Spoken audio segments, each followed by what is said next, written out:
गजाननं भूतगणादिसेवितं कपित्थजम्बूफलचारुभक्षणम् उमासुतं शोकविनाशकारकं नमामि विघ्नेश्वरपादपङ्कजम् मङ्गलमूर्तये नमः भगवती गौर्यै नमो नमः। ॐ आकृष्णेन दशसावर्तमानो निवेशयन्नावर्तवत्कलेशविदारधेना देवो याति भुवनानि पश्यनः। ॐ सर्वस्थूलतनं गजेन्द्रवदनं लम्बोदरं सुन्दरं पाञ्चजन्याय च विद्महे पावमानाय धीमहि तन्नो शङ्खः प्रचोदयात्। सुमुखश्च एकदन्तकः लम्बोदरश्च विकटो विघ्ननाशो विनायकः धूम्रके दुर्गणाध्यक्षो बालचन्द्रो गजानन। द्वादशेतानि नामानि यः पठेत् शृणुयादपि विद्यारम्भे विवाहे च प्रवेशे निर्गमे तथा संग्रामे संकटश्चैव विघ्नस्तस्य न जायते। शशिवर्णं चतुर्भुजं प्रसन्नवदनं ध्यायेत् सर्वविघ्नोपशान्तये।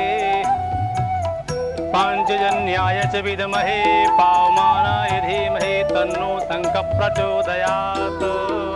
सुमुखश्च एकदन्तश्च कपिलो गजकर्णकः लम्बोदरश्च विकटो विघ्ननाशो विनायकः धूम्रके दुर्गणाध्यक्षो बालचन्द्रो गजानन।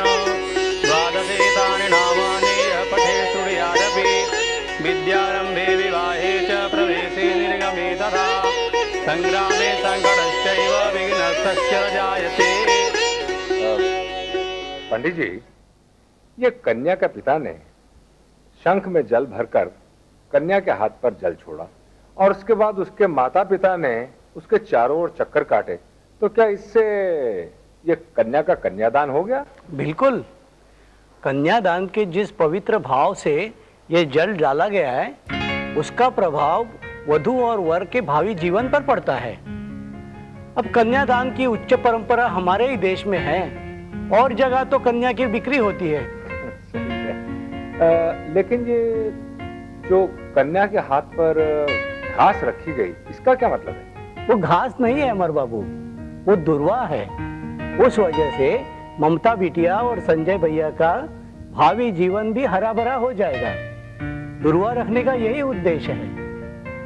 सच बात है पंडित जी, अगर हम अपने धर्म की परंपराओं को विज्ञान के तराजू पर तोलें तो कितनी अच्छी बात है। बिल्कुल सही कहा आपने। जिस दिन हम अपने धर्म की परंपराओं को विज्ञान की दृष्टि से परखेंगे उस दिन हमारा देश सोने की चिड़िया बन जाएगा। लेकिन पंडित जी, इसमें जरा जल्दी करनी पड़ेगी। जल्दी? जल्दी क्यों? वो इसलिए कि जब तक हम और हमारा देश अपनी धर्म की परंपराओं को विज्ञान के तराजू पर तोलने की सोचेगा, तब तक बाहर के मुल्क वाले उसको पेटेंट करवा लेंगे।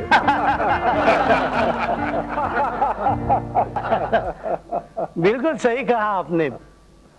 सुना है अब नीम और हल्दी के बाद में गोमूत्र का भी पेटेंट हो गया है। सब भगवान की मर्जी है। चलिए अब फेरों का समय। हाँ, अब आप गांठ जोड़ दीजिए। सुमुखश्च एकदन्तश्च कपिलो गजकर्णकः लम्बोदरश्च विकटो विघ्ननाशो विनायकः भद्रं कर्णेभिः शृणुयाम देवा भद्रं वक्ष्येमाक्षभिर्यजत्राः स्थिरैरङ्गैस्तुष्ट्वा। श्वेता, ये गिटार इतनी कसकर बांधना कि अगले जन्म तक नहीं खुले। सुमुखश्च एकदन्तश्च कपिलो गजकर्णकः लम्बोदरश्च विकटो विघ्ननाशो विनायकः भद्रं कर्णेभिः शृणुयाम देवा भद्रं वक्ष्येमाक्षभिर्यजत्राः स्थिरैरङ्गैस्तुष्ट्वा।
ससुराल है तेरा घर बेटा। तू हमसे दूर तो जा रही है, लेकिन हमेशा हमारे दिल के करीब रहेगी। जा, भगवान करे तेरा घर संसार खुशियों से भर जाए।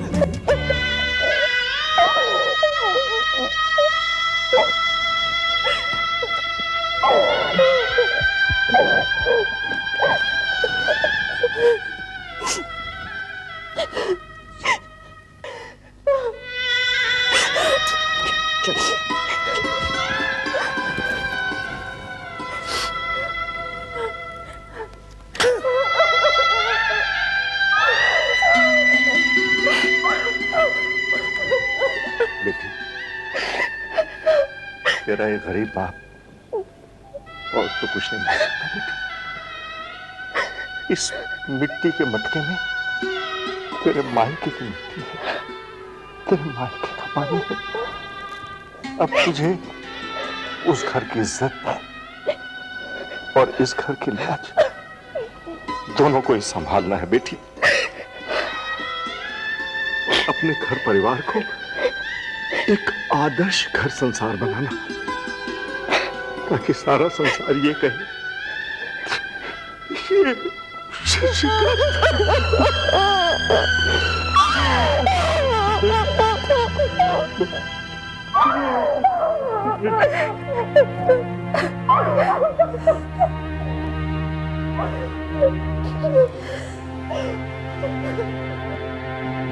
अपनों से बिछुड़ने का दुख तो होता ही है,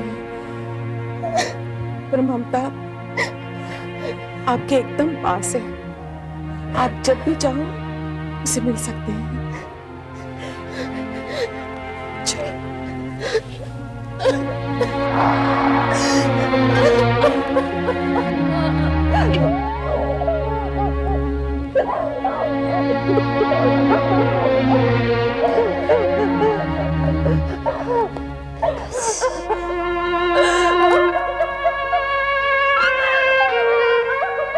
बस बेटा,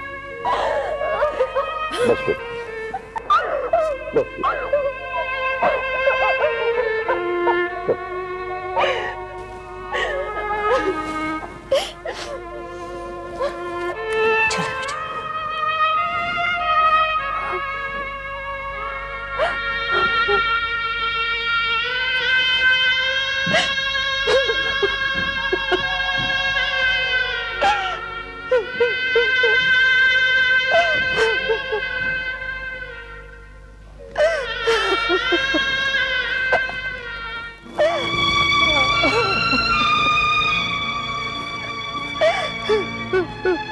किशोरी, हमने पिछले जन्म में जरूर कोई पुण्य किया होगा, इससे हमें संजय चौधरी जैसा दामाद मिला। मैंने तो कभी सपने में भी नहीं सोचा था कि हमारी बेटी नामी गिरामी बलराज चौधरी साहब के घर की बहू बन जाएगी। आप ठीक कर जी। अब तुम भी अपने आंसू पोंछ लो, चलो घर चले। नहीं जी, घर जाने से पहले मंदिर जाएंगे।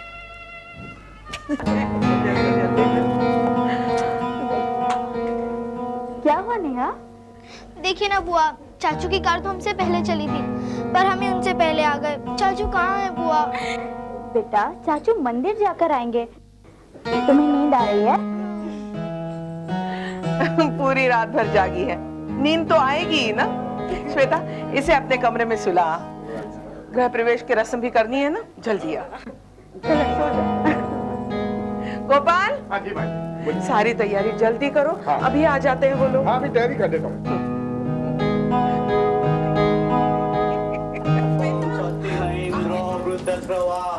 स्वस्ति न पूषा विश्ववेदा स्वस्ति नस्तार्क्ष्यो अरिष्टनेमि स्वस्ति नो बृहस्पति ददातु सर्वमंगलमांगल्ये शिवे सर्वार्थसाधिके शरण्ये त्र्यंबके गौरी नारायणी स्वस्ति न पूषा विश्ववेदा स्वस्ति नस्तार्क्ष्यो अरिष्टनेमि स्वस्ति नो बृहस्पति ददातु सर्वमंगलमांगल्ये शिवे सर्वार्थसाधिके शरण्ये त्र्यंबके गौरी नारायणी नमोस्तुते।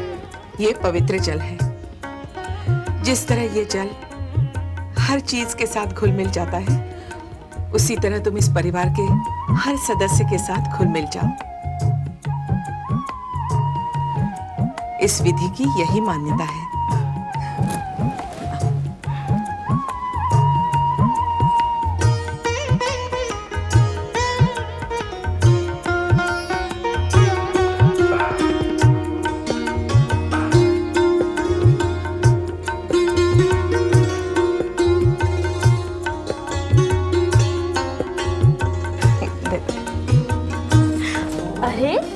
नहीं नहीं भैया, आज के दिन आपका भाभी के साथ घर में ऐसे एंट्री नहीं मिलेगी। तो कैसे एंट्री मिलेगी? पहले आपको मेरा शगुन देना पड़ेगा। शगुन? समझ गए? हाँ हाँ, मैं जानती हूँ आपके पास आपका पर्स नहीं है। कोई बात नहीं, आज के दिन आपको इधर उधर से उधार मिल जाएगा। मांग लीजिए, मांग लीजिए। मुझे किसी उधार की जरूरत नहीं, मेरे पास मेरा पर्स है। अरे पर्स कहाँ गया मेरा? कहाँ गया पर्स? पर्स? ये तो नहीं है आपका पर्स। श्वेता, शादी के दिन जूते चोरी किया था, पर्स नहीं, पर्स वापस दो मेरा। पर ये आपका पर्स अब मेरे पास है, और जो चीज मेरे पास होती है वो मेरी हो जाती है, तो इसलिए आपको उधार मांगना ही पड़ेगा। मांग लीजिए, कोई बात। माँ इसको समझाओ ना। श्वेता दे दो। नहीं नहीं दे दो। माँ कह रही है शगुन चाहिए ना, मैं देता हूँ शगुन। Okay okay.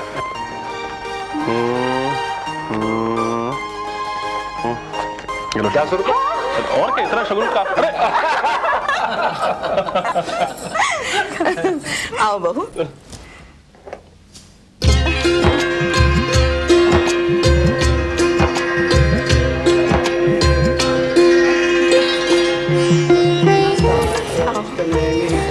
चलो, जगदम्बा की कृपा से सब सकुशल संपन्न हो गया। नहीं माँ, अभी कहाँ संपन्न हुआ? अभी तो वो कंगना और तिलबट्टे का खेल बाकी है ना। चलो भगवान के सामने करते हैं। वैसे तो कंगना खेलने की रस्म का शास्त्रीय विधान नहीं है, फिर भी इसकी मान्यता है। अब तुम दोनों कंगना खेलने के लिए तैयार हो? दीदी, अगर तुम कहो तो कंगना मैं खेलूं? अगर तुम्हें खेलना है तो पहले शादी करनी पड़ेगी। हाँ, देखने के लिए बैठ सकते हो। देखो, अब ये कंगना मैं इस परात में डालूंगी। जो कंगना पहले उठाएगा उसकी जीत होगी। तैयार? हाँ तैयार। चलिए। संभाल के खेलना भैया, अगर आज आप ममता के सामने, ओहो मेरा मतलब है ममता भाभी के सामने हार गए ना, तो हमेशा हारते ही रहोगे। इसीलिए होशियारी से खेलना, क्योंकि चौधरी खानदान की इज्जत आपके हाथ में है, समझ गए ना? ऐसी बात है। चलो माँ डालिए आप। डालूं? हाँ। यस। क्या बात है। लो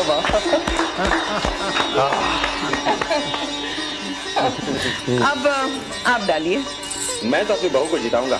अरे क्यों, ममता तैयार हो ना?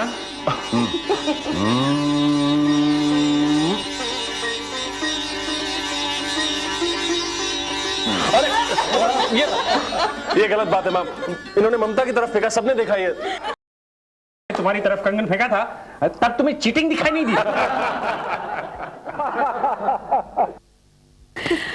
माँ, इस बार मैं कंगना डालूंगी, प्लीज प्लीज। नहीं नहीं नहीं, ये कंगना नहीं डालेगी, ये डालेगी तो मेरा बंटा धार हो जाएगा। ठीक है, अमर से कंगना डलवाते। अरे नहीं नहीं दीदी, श्वेता को डालने दो ना। श्वेता डाल। चलो ठीक है। तुम्हारा बंटादार करने के लिए तो मैं अपनी फ्रेंड का ही साथ दूंगी। हाँ, अगर तुम मुझे, सवाल ही नहीं उठता, पूरा पर्स ले चुकी हो, एक फुटी कॉर्डिंग नहीं दूंगा तुम्हें जो करना है कर लो। फिर तो तुम गए भैया, क्योंकि इस बार भी ममता भाभी ही जीतेंगी। जाओ जाओ, तुम और तुम्हारी भाभी। फेंको कंगना, मेरे हाथ में आएगा, देख लो। ये बात है? हाँ हाँ डालो ना। लो देखो। हाँ। यस।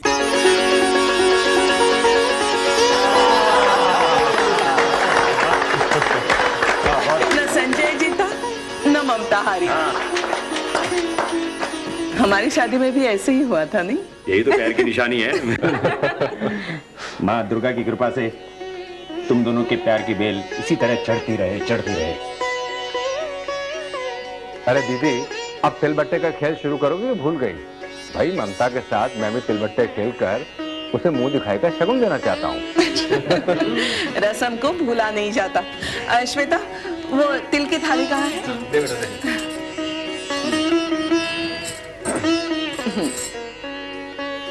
अमर, आप क्यों उठ रहे हैं? बहू के साथ तिल खेलने का पहला अधिकार मेरा है। मैं घर में सबसे बड़ा हूं, समझे? ठीक है जीजू, अगर बड़प्पन का रोल दिखा रहे हो तो भैया आप ही पहले खेल लो। ओके। अरे कल्याणी, बहू के मुंह दिखाई के लिए मैंने जो डायमंड का नेकलेस लिया था ना, वो देना। आप खेलना शुरू कीजिए, मैं देती हूँ। आओ ममता बहू। Mister Balraj Chaudhary, you are under arrest.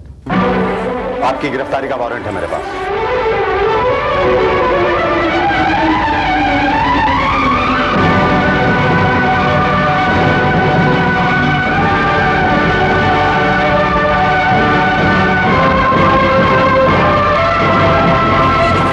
लेकिन इंस्पेक्टर, इन्हें किस जुर्म में गिरफ्तार किया जा रहा है? देखिए, वो हम आपको इस वक्त नहीं बता सकते। Let me do my duty. लेकिन इंस्पेक्टर सर क्या बात है, बताइए तो। कल्याणी, तुम मेरी चिंता छोड़ो, तुम यहाँ ममता को संभालो, ठीक है?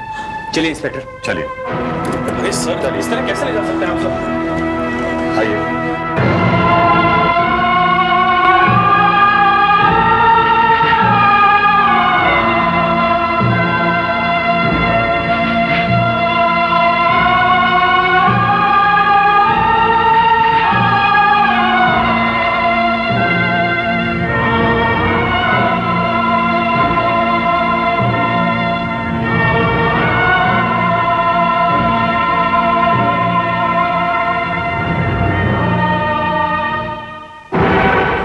इंस्पेक्टर, रात से सुबह होने आई है और अभी तक आपने मुझे ये नहीं बताया कि किस जुर्म में मुझे गिरफ्तार किया गया है। जुर्म? आप जुर्म पूछते? आप जैसे इज्जत का दिखावा करने वाले सफेद पोश लोगों की वजह से हमारे देश की हालत इतनी खराब। शर्म आनी चाहिए आपको। तुम्हारा एक बेटा सब इंस्पेक्टर है, तुम्हारी बीवी समाज सेवा का आश्रम चलाती है और तुम गैर कानूनी काम करते हो।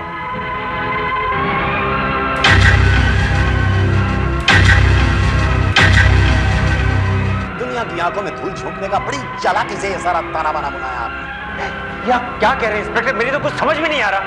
तुम्हारा बेटा संजय सब जानता।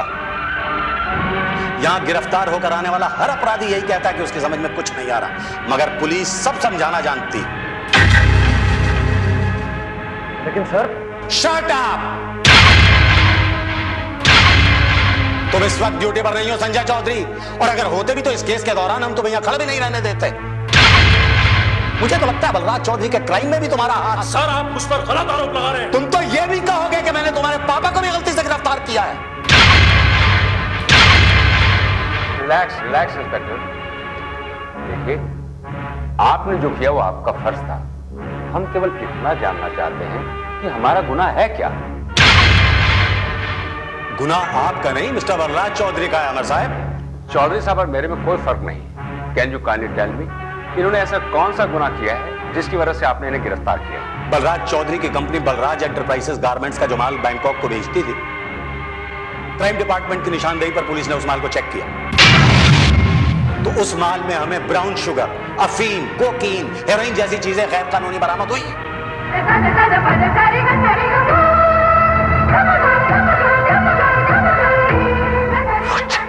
ये सरासर झूठ है, मुझे फंसाया जा रहा है, ये गलत है इंस्पेक्टर। तो क्या ये भी गलत है कि आपकी कंपनी बैंकॉक को माल भेजा करती थी? नहीं, ये सच है। तो फिर ये भी सच है कि आपके डिस्पैच किए हुए माल में से पुलिस को गैर कानूनी चीजें बरामद हुई। अब आपके खिलाफ नैरकोटिक्स और देशद्रोह का मुकदमा चलेगा। ये आप क्या कह रहे हैं इंस्पेक्टर? ये मैं नहीं कह रहा हूं, हमारे देश का कानून कह रहा है। जो गुनाह आपने किया उसकी सजा तो आपको भुगतनी ही पड़ेगी। Mind your language inspector. जब तक अदालत में जुर्म साबित नहीं होता, आप पापा को गुनहगार नहीं ठहरा सकते। पुलिस जो इनके खिलाफ चार्जशीट बनाएगी ना, वो एक पेशी में फैसले की हद तक पहुंच जाएगी। मेरे ख्याल से तो बेहतर यही होगा कि फजीयत से बचने के लिए अपने जुर्म का इकरार कर लिया जाए। अरे लेकिन मैंने जब जुर्म किया ही नहीं है तो मैं इकरार क्यों करूं? क्यों? मैंने ये जुर्म किया ही नहीं है। जब जीजू, सर प्लीज। पापा क्या हो गया?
डॉक्टर को बुलाइए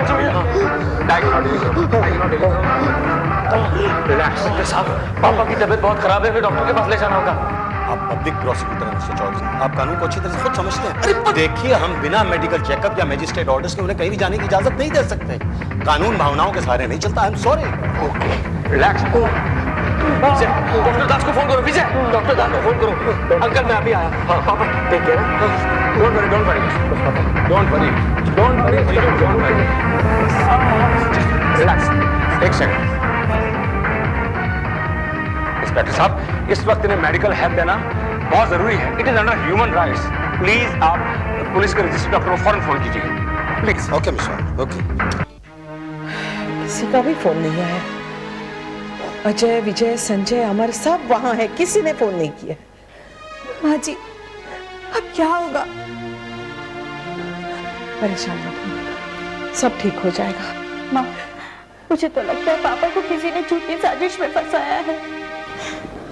हाँ बेटे, सुख का दुख के साथ गहरा रिश्ता होता है।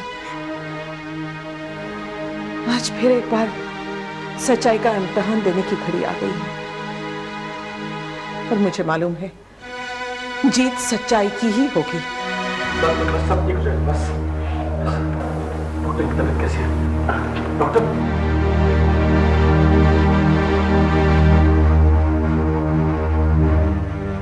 मिस्टर अमर, डॉक्टर कुलकर्णी ने जो सिम्टम्स बताए हैं उससे तो ऐसा लगता है चौधरी साहब को मेजर हार्ट अटैक आया है। अगर आपने इन्हें तुरंत ही हॉस्पिटल नहीं भेजा तो इनकी जान को खतरा हो सकता है। कहाँ चले गए थे तुम? डॉक्टर साहब, इंसान की जिंदगी से ज्यादा आपको कानून बड़ा लगता है, तो ये लीजिए मैजिस्ट्रेट के ऑर्डर्स, चेक कर लीजिए। ठीक है? ओके। ऑफिसर, मैं चाहता हूं कि आप इन्हें तुरंत ही मदुराज कार्डियोलॉजी क्लिनिक भेजने की व्यवस्था करें। ठीक है, मैं सिक्योरिटी के साथ इन्हें वहां भिजवाने का बंदोबस्त करता हूँ। Thank you very much. आइए।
शिंदे। Yes sir. चलो, मैं घर जा रहा हूँ। 2 घंटे आराम करने के बाद मदुराज कार्डियोलॉजी पहुंचूंगा। कोई बात हो तो मुझे घर फोन कर देना। Sure sir. साहब, कमिश्नर साहब आ गए। कमिश्नर साहब? Inspector Matre. Good morning sir. Good morning inspector, मैं तुम्हारे काम से बहुत खुश हूँ। Thank you sir. Balraj Chaudhary जैसे सफेद पोश देश के दुश्मन हर वक्त यही कोशिश में रहते हैं कि किस तरह हमारे मुल्क को नेस्त नाबूद कर दिया जाए। वैसे पुलिस के नाते हमारा ये कर्तव्य है कि ऐसे लोगों को हम जड़ से उखाड़ कर फेंक दें। मात्र मुझे यकीन है कि बलराज चौधरी के जरिए हमें वो सारी इंफॉर्मेशन मिलेगी जिससे हम ऐसे गुनहगारों को जेल में ढकेल सकें। माफ कीजिएगा सर, मगर ये कामयाबी मेरी नहीं आपकी है। क्या मतलब? सर, आप ही ने तो पिछली मीटिंग में हम सब लोगों को चौकन्ना रहने का निर्देश दिया था। यह आप ही के दिशा निर्देश का कमाल है sir. Very good Matre, I am very happy. देखो, यही बात तुम अभी प्रेस से कहोगे। Right sir. मैंने पुलिस के चीफ पीआरओ को बुलाया है, वो साथ में प्रेस रिपोर्टर्स और मीडिया पर्संस को लेकर आता ही हो।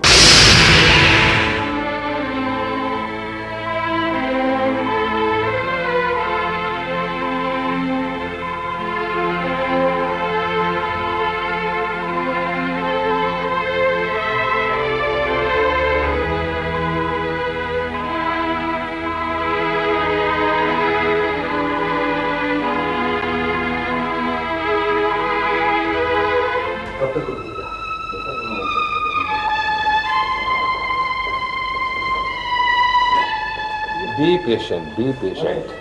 पुलिस को अपना काम करने दो and have faith in God, समझे ना?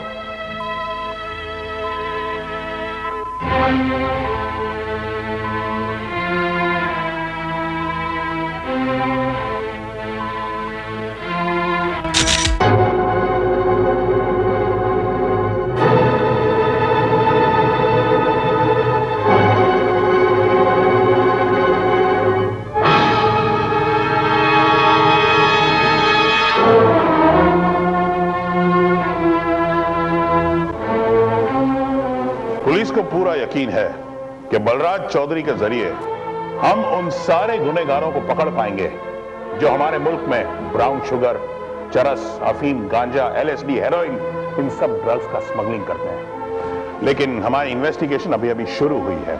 जैसे ही इसका कोई रिजल्ट आता है हम आपको फिर बुलाएंगे। सर, क्या हम मिस्टर बलराज चौधरी से मिल सकते हैं? हाँ, मिल तो सकते हैं, मगर उसके लिए आपको थोड़ा इंतजार करना पड़ेगा। चूंकि हार्ट अटैक हो जाने की वजह से मानवीय आधार पर मिस्टर चौधरी को मधुराज कार्डियोलॉजी में एडमिट करा दिया गया है। अब उनकी हालत कैसी है सर? Okay, stable.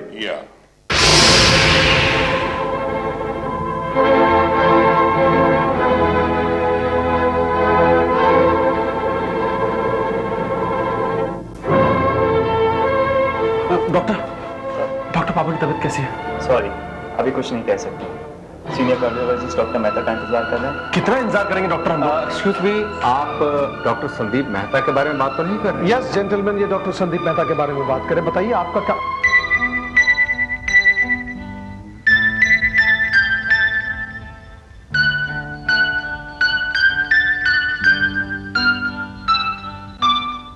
अमर? संदीप, तुम? My God, I just can't believe this. मैं तो यकीन नहीं कर पा रहा हूं कि तुम्हारे साथ यहां इस तरह मुलाकात होगी। अमेरिका से कब आए और इत्तला भी नहीं करवाई? अच्छा ये बताओ, अस्पताल में क्या कर रहे हो? क्या हुआ? दरअसल मेरे brother in law Balraj Chaudhary यहाँ एडमिट हैं। Is it? हाँ, और उनकी हालत बहुत ज्यादा खराब है। Don't worry Amar, I will take care. Please ये बताओ पेशेंट की हालत क्या है? डॉक्टर साहब काफी क्रिटिकल है। ओके। हाँ डॉक्टर साहब। Please officer, if you don't mind, मैं आपसे बाद में बात करूंगा।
ससुराल में कदम रखते ही ममता ने बलराज चौधरी के खानदान को फकीर बना दिया।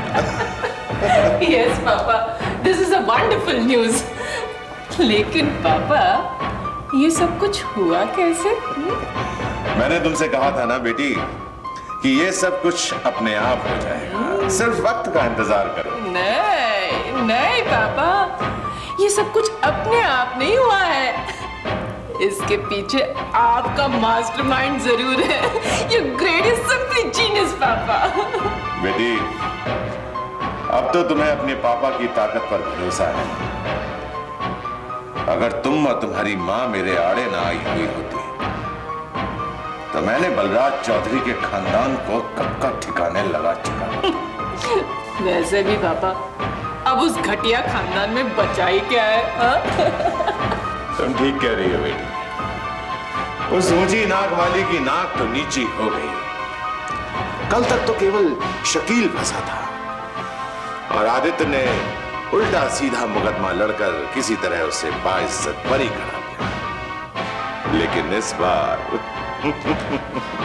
चौधरी खानदान की नाक बलराज चौधरी खुद फंस गया है और आदित्य इस मुकदमे को नहीं लड़ने वाला है।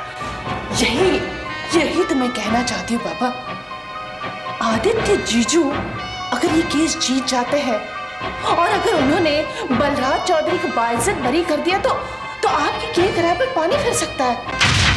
वैसे तो आदित्य बलराज चौधरी के खानदान का केस लड़ेगा नहीं, और अगर लड़ा तो ये केस इतना पुख्ता है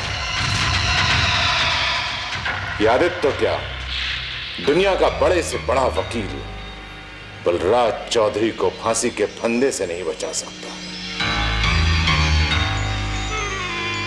अब बलराज चौधरी को पता चलेगा कि राकेश नाथ को चुनौती देना कितना महंगा पड़ा। यस पापा, पापा ये हमारी जीत तो। हाँ बेटी, हमारी ये जीत चौधरी खानदान के ऊपर ही जीत नहीं है, बल्कि अजय की हार। तुम देखना बेटी, एक दिन वो आएगा जब अजय अपनी नाक रगड़ता हुआ इस चौखट पर आएगा और अपने किए की माफी मांगेगा तुमसे। नहीं, मुझे नहीं लगता ऐसा होगा पापा। मैं अजय को अच्छी तरह से जानती हूं, वो निहायत ही मगरूर किस्म का इंसान है। बेटी, जब हमने उसके मगरूर बाप को ठिकाने लगा दिया तो अजय की औकाती क्या है? या पापा, मुझे आपकी ताकत पर पूरा भरोसा है। बेचारा बलराज चौधरी, न जाने अब उसका क्या होगा। शतरंज की बिसात बिछाने वाला खुद ही अपनी मोहरे से मात खा गया।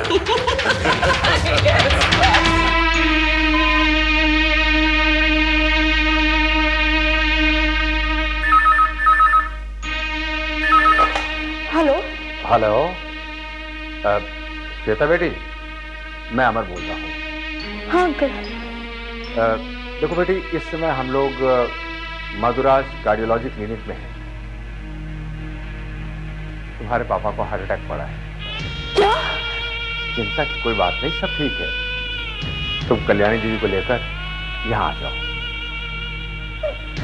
ओके। क्या हुआ? क्या हुआ? श्वेता क्या हुआ?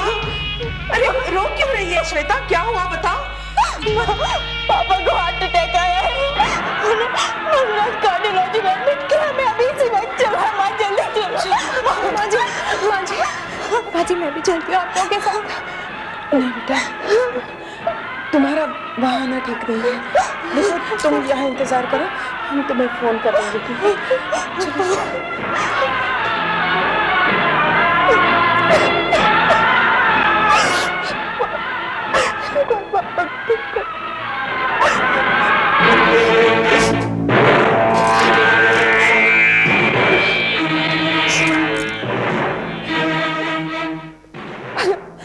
पापा मैं ममता बोल रही हूँ। पिताजी को हार्ट अटैक हुआ और मधुराज कार्डियोलॉजी में लेकर गया। प्लीज जल्दी आ जाइए प्लीज।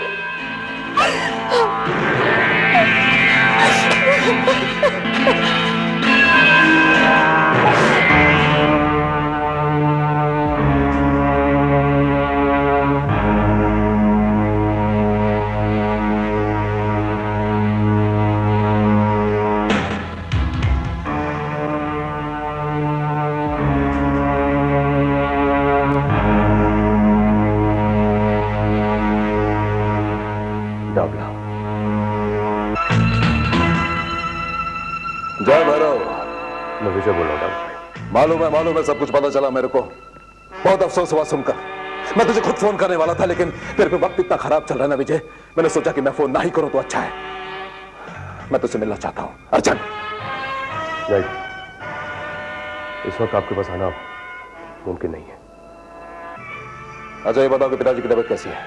पता नहीं, अभी तक उनमें होश नहीं आया। मेरे तो कुछ समझ में नहीं आ रहा है, लेकिन अगर पापा को कुछ हो गया, मैं अपने आप को कभी माफ नहीं कर पाऊंगा। अरे तू अपने आप को दोष दे और मैं खुद को, इससे कुछ नहीं मिलने वाला। देख विजय, तू चिंता मत कर। जिसने भी ये गेम अपने साथ खेला है ना, उसे मैं छोड़ूंगा नहीं। कुछ देर में सबूत आ जाएंगे मेरे पास। ये आप क्या कह रहे हैं? मैं छोड़ूंगा नहीं उसे, बर्बाद कर दूंगा। जय भैरव।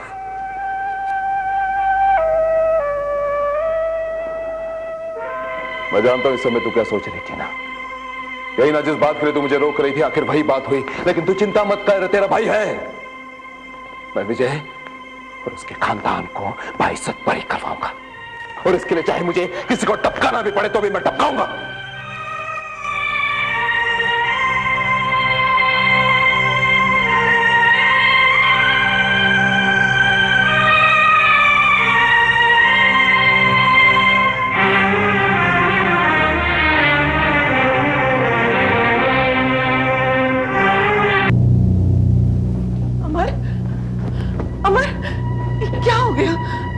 अचानक उनकी तबीयत। घबराओ नहीं दीदी, सब ठीक हो जाएगा। पर ये हुआ कैसे? दरअसल पुलिस स्टेशन में पूछताछ के दौरान जीजू कुछ ज्यादा तनाव में आ गए थे, इसलिए उनकी तबीयत खराब हो गई। एक शरीफ आदमी के घर पुलिस आए, और वो भी ऐसे मौके पर जब उसके घर में खुशियों का शगुन मनाया जा रहा हो। ये कहाँ का इंसाफ है?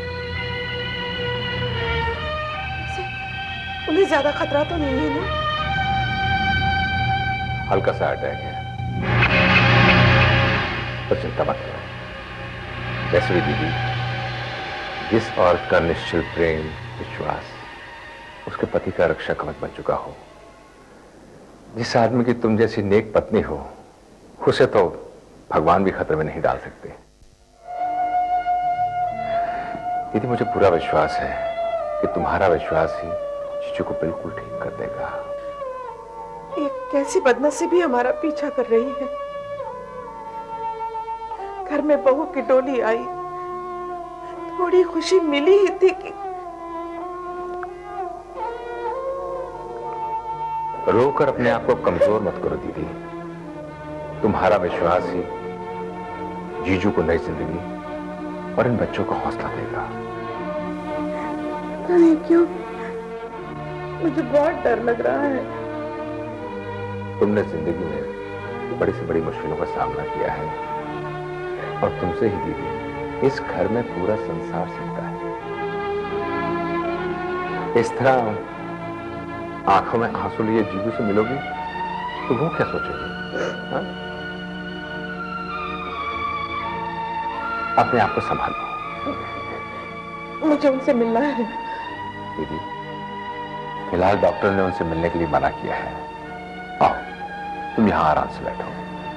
आओ, आओ मेरे साथ।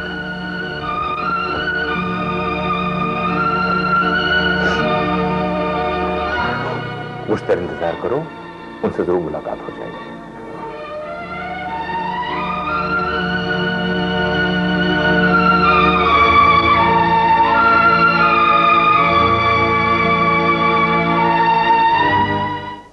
जय भैरव। क्या खबर लाया मंगलू? शिवरी के गोदाम में जो आदमी रात को गया था, उसका नाम गौतम वर्मा है। गौतम वर्मा? कौन है आदमी? राकेश नाथ इनामदार का आदमी है। जरूरत से ज्यादा चालाक और होशियार। विजय को फंसाने की साजिश भी इसी ने रची थी।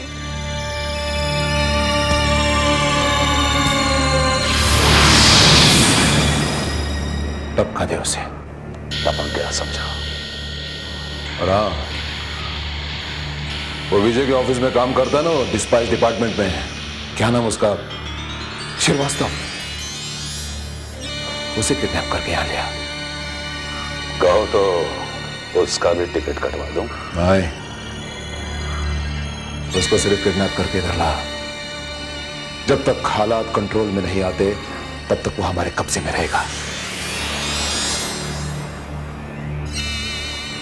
नामिया। जी भाई।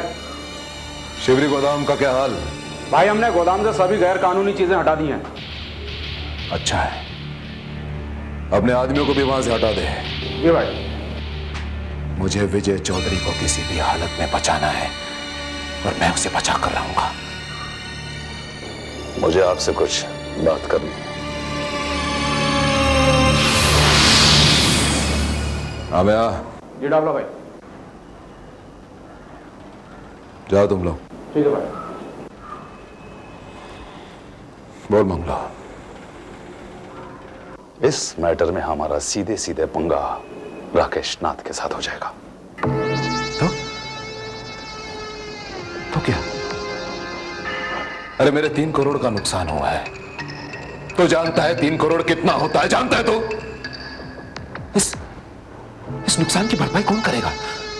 तू करेगा? करेगा तू? करेगा? नहीं कर सकता तो इसलिए करने देना उसे, क्या फर्क पड़ता है? और अगर इस मैटर में मंत्री ने अपनी टांग अड़ाई तो क्या करेंगे?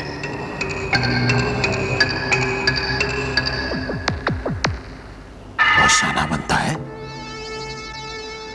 बहुत दिमाग चलने लगा है तेरा आजकल। अगर मंत्री भी बीच में आया ना तो भी उसे मेरे 3 करोड़ देने होंगे, किसी भी हाल में देने होंगे। अगर उस राकेश नाथ ने उसकी इज्जत का ख्याल नहीं रखा तो मैं क्यों रखूं? तू जा अपने काम पर जा।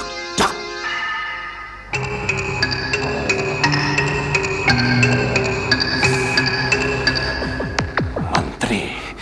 कल्पना बेटी, कहां जा रही हो? वो पापा मैं मूवी देखने जा रही हूँ। मूवी देखना तो अच्छी बात है बेटी, इससे मन हल्का हो जाता है। पर आज की जगह अगर कल चली जाती तो? क्यों पापा, कोई काम था? हाँ बेटी, काम था तभी मैं रोक रहा हूं। बताइए तो क्या काम है? पहले तुम अपने जाने का प्रोग्राम कैंसिल करो।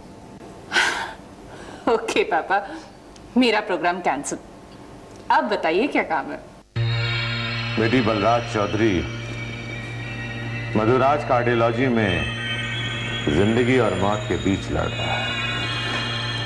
मैं चाहता हूं कि तुम अस्पताल जाकर चौधरी खानदान के बुझे हुए चेहरों पर देखो।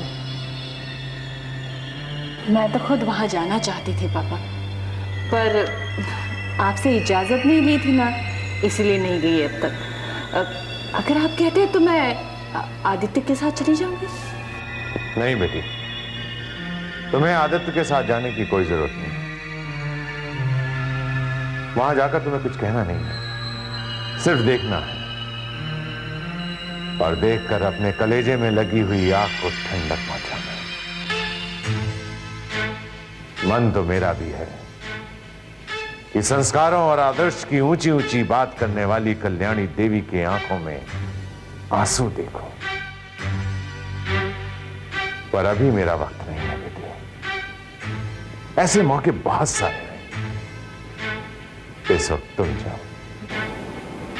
यस पापा, मैं अभी जाती हूँ।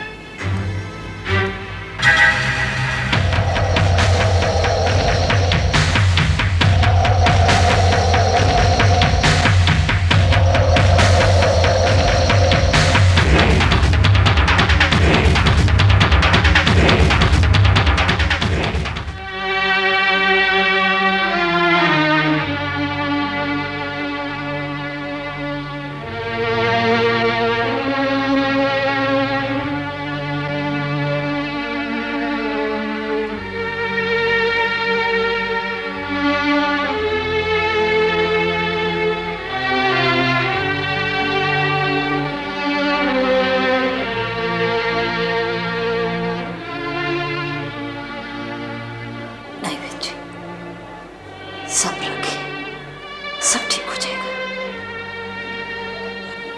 सब्र के अलावा और कर भी क्या सकते हैं? दीदी प्लीज।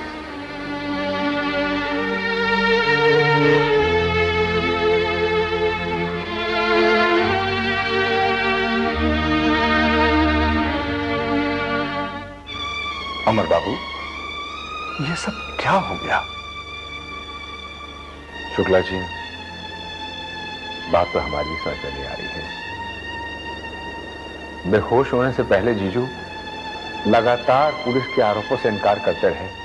और बलराज चौधरी साहब तो देवता इंसान है और देवताओं से कभी गलती नहीं होती अमर बाबू। मैं तो कहता हूं पुलिस की इसमें जरूर कोई भूल है। आपकी बात सच हो शुक्ला जी, लेकिन जब तक जीजू को होश नहीं आ जाता है, हम सब कुछ भी कहने की पोजीशन में नहीं है। भाई साहब, जी बहन जी। कल रात से ममता घर पर अकेली है, परेशान हो गई होगी। अगर आप दोनों वहां चले जाते हैं तो। बहन जी, आप कहें तो हम ममता को यहीं ले आए। नहीं, डोली से उतरी ममता का इस वक्त यहाँ पर हमें ठीक नहीं होगा। बेहतर ये होगा कि आप लोग उसे घर पर जाकर मिलें। जी चलो किशोर। अच्छा आओ।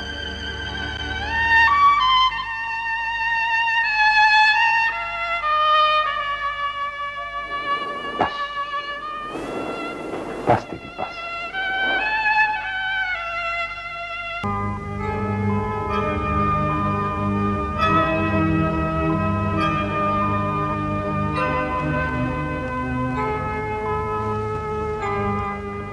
Mr. Balraj, how are you feeling now? Fine. मुझे पहचाना?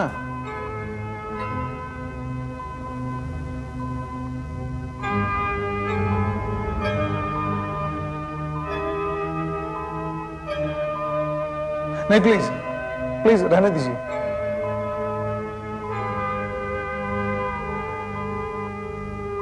मुझे पहचाना?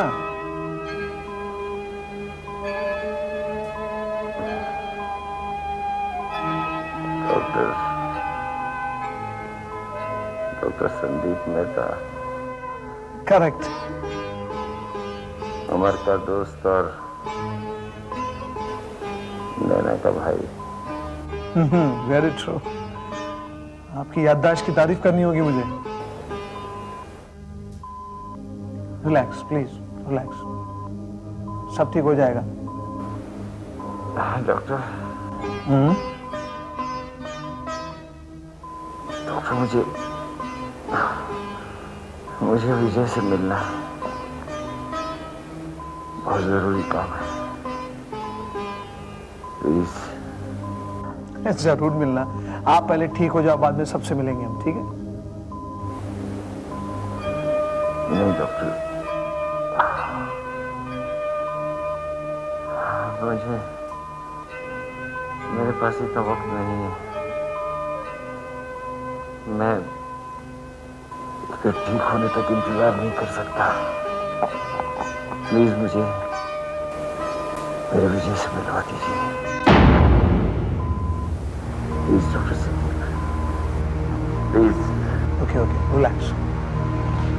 हम लोग थोड़ी देर के लिए बाहर चलेंगे, प्लीज चलो। डॉक्टर मेहता पे मुझे पूरा कॉन्फिडेंस है। अमर, बलराज जी विजय से अकेले में कुछ बात करना चाहते हैं। विजय बेटा, पापा तुम्हें याद कर रहे हैं। और हाँ, जितना हो सके कम बात करना, प्लीज। हाँ एक्सक्यूज मी, आप अंदर नहीं जा सकते, ये क्रिमिनल केस है। ऑर्डर्स के बिना बलराज चौधरी से कोई नहीं मिल सकता। ऑफिसर, हालात को देखते हुए एक डॉक्टर के नाते मेरा फर्ज है कि इस वक्त मैं पेशेंट की बात मानूं। मैं आपसे रिक्वेस्ट करता हूं, आप इन्हें जाने दीजिए please. How is he? We are trying our level best.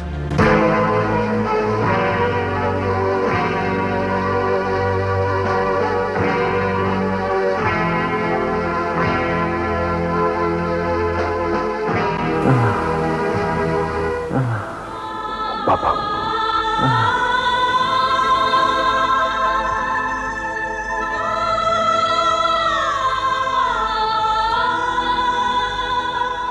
बैठो विजय।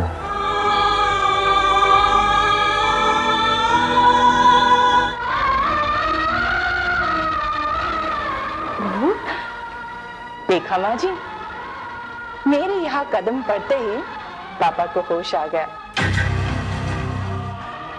अब पापा बहुत जल्द अच्छे हो जाएंगे। भगवान करे तुम्हारी बात सच हो। वो सब तो ठीक है माँ जी, पर माँ जी कहते हैं ना, बुरे काम का नतीजा सिर्फ बुरा होता है। अब पापा ने जो पाप किए हैं उसका नतीजा हम ही को तो भुगतना है ना।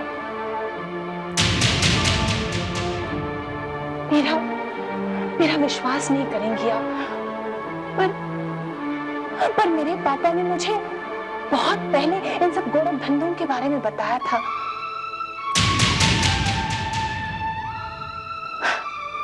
लेकिन तब मैंने सोचा कि आप सब लोग इतने समझदार हैं, आप सबसे आकर मैं क्या कहूंगी, मैं इसीलिए चुप रही। यही सब कहने के लिए तुम यहाँ पर आई हो? हाँ? नहीं अजय, मैं ऐसा कुछ भी आप लोगों से कहने के लिए नहीं आई हूं। मैं तो सिर्फ ये कहने के लिए आई हूं कि कानून के फंदों से तुम और तुम्हारा परिवार अब बच नहीं सकता। तुम्हारी फैक्ट्री, तुम्हारा ऑफिस, तुम्हारा घर, सब पर पुलिस का सील लग जाएगा। फिर तुम सब लोग कहां जाओगे? कल्याणी सदन भी तो नहीं जा सकते ना, क्योंकि वहां भी पुलिस का सील होगा। और इसीलिए मेरे पापा ने मुझे यहाँ भेजा है, आप सब लोगों से ये कहने के लिए कि चाहे जो कुछ भी हो जाए, हमारा घर आप लोगों के लिए हमेशा खुला रहेगा। कल्पना, मुझे कहना तो नहीं चाहिए, लेकिन फिर भी कह रहा हूं, अगर घर की इज्जत घर में ही रहे तो ज्यादा अच्छी होगी। अंकल, घर की इज्जत ऑलरेडी बाजारों हो चुकी है।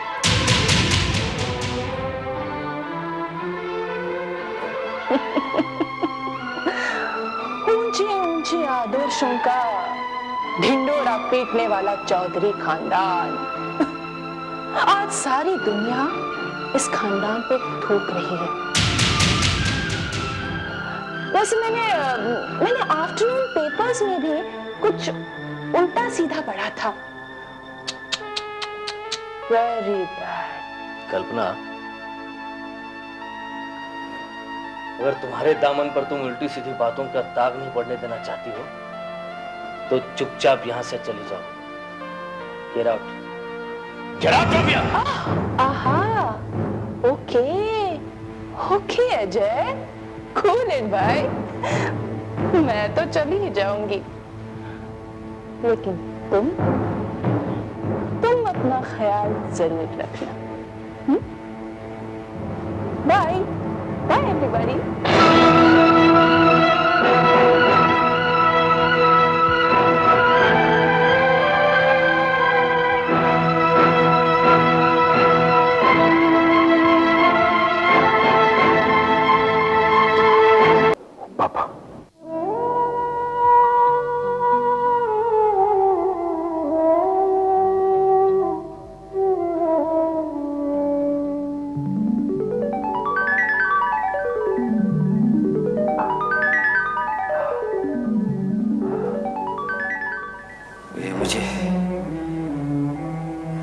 मुझे ये बता, ये सब कैसे हुआ?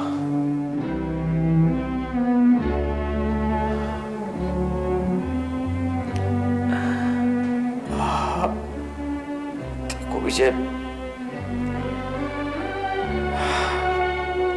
मेरे पास अब ज्यादा वक्त नहीं है।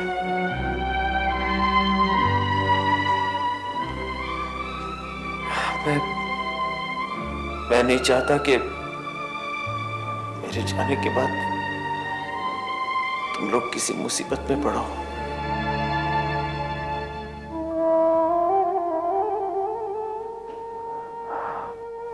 बता बताओ विजय, बताओ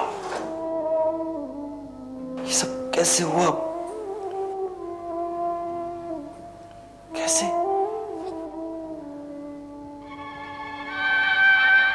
पापा, ये सच है पापा की हमारी ओवरसीज डील में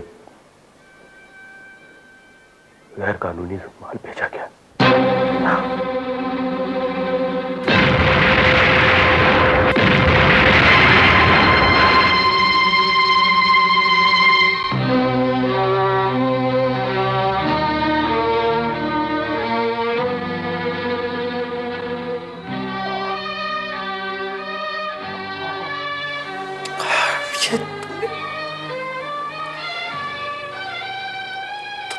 क्यों किया विजय? क्यों? तुमने ऐसा क्यों किया?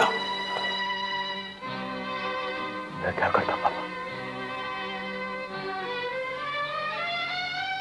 शकील भाई की गिरफ्तारी के बाद मुझसे मां की हालत नहीं देखी गई पापा, और मैंने मां को वचन दे दिया। मैं तुझे वचन देता हूं, मैं शकील भाई को चुनवाऊंगा। मतलब ये विजय चौधरी आज से जो भी तेरा माल एक्सपोर्ट होगा उसमें मेरा माल जाएगा, और जो भी तेरा माल इंपोर्ट होगा उसमें मेरा माल आएगा। मुझे आपका ये ऑफर मंजूर नहीं है। कुछ प्रेस रिपोर्टर्स ने आपके against public interest litigation file किया है कि आपके कल्याणी सदन में गैर कानूनी काम होता है।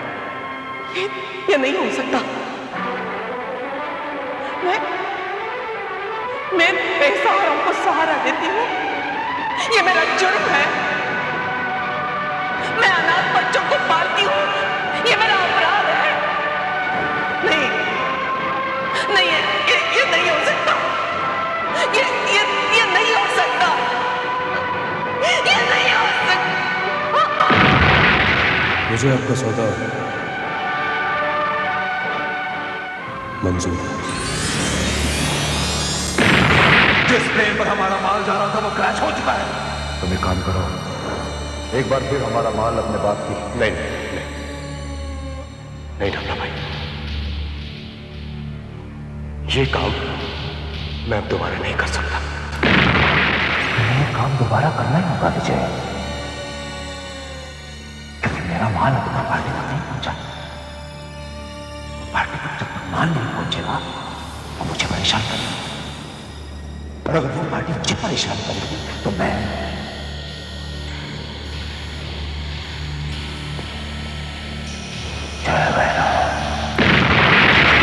भाई,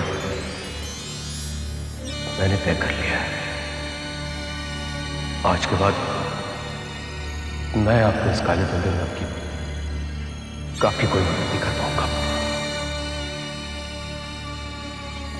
ना तो आपका कोई माल मेरे माल के साथ जाएगा, और ना ही आपकी कोई मेरी डीलिंग। तो मुझे ना,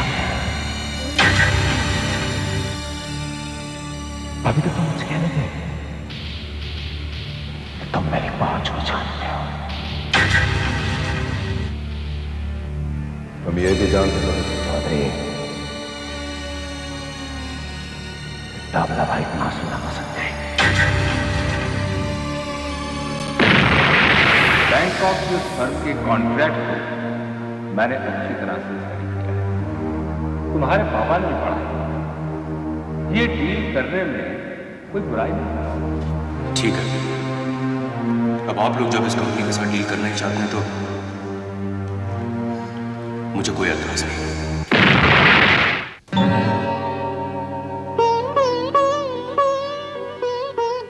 पापा, मुझे नहीं पता था शकील भाई को कानून के फंदे से छुड़ाने के चक्कर में मैं कानून के जंगल में फंस जाऊंगा।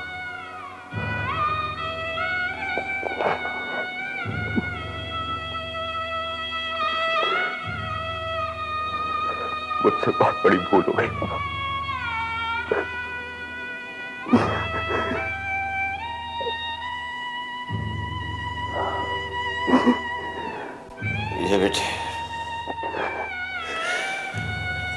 कुछ भी किया अपना फर्ज समझ कर किया बेटे।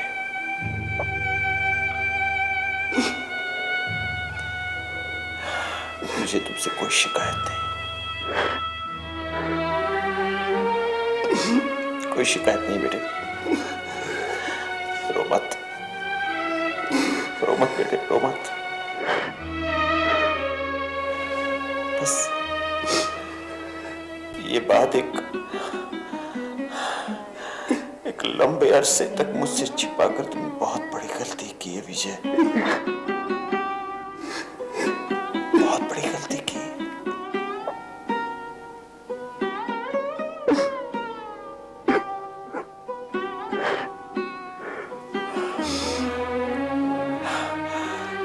विजय जो कुछ भी हुआ सो हुआ, लेकिन बेटे मुझे एक वचन दो कि जो बात तुमने मुझसे कही है और किसी से नहीं कहोगे।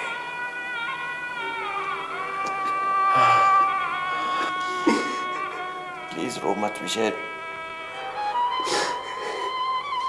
तुम्हारी जगह अगर मैं होता तो मैं भी शायद यही करता, लेकिन अब तो मुझे वचन दो,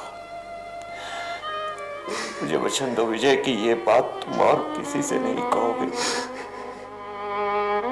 किसी से भी नहीं। चलो बेटा मुझे वचन दो, ये बात जो तुमने उससे कही और किसी को नहीं कहोगे।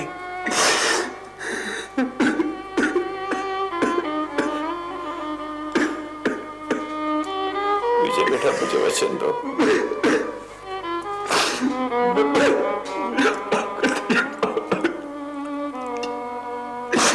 मुझे माफ कर दे।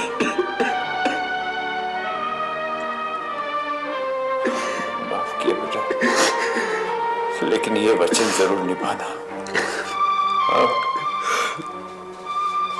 किसी को मत बताना, किसी को नहीं।